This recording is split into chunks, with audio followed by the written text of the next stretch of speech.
สวัสดีทุกคนมันนี่ก็มาเกี่ยวเขากำลังขึ้นที่เกี่ยวเขาชิมมาเหือนหรือว่าเมื่อเที่ยงนาน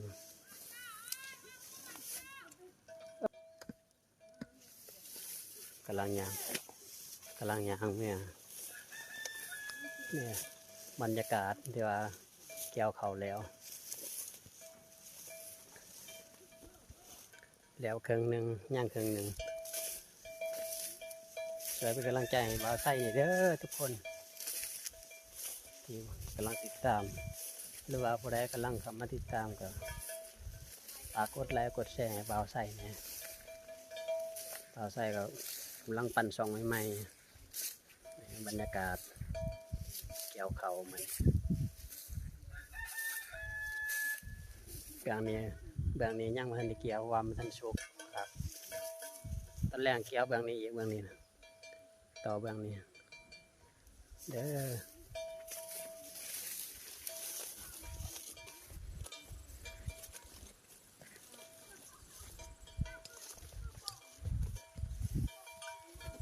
เขาฝากทั้งช่อง YouTube เด้อช่อง YouTube กับเบอร์เว็บ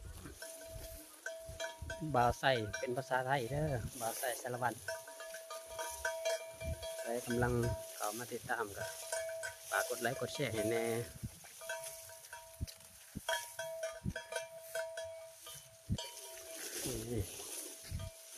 ทางหลังยังไม่ทันเกี่ยวว่ายังทันชุกครับ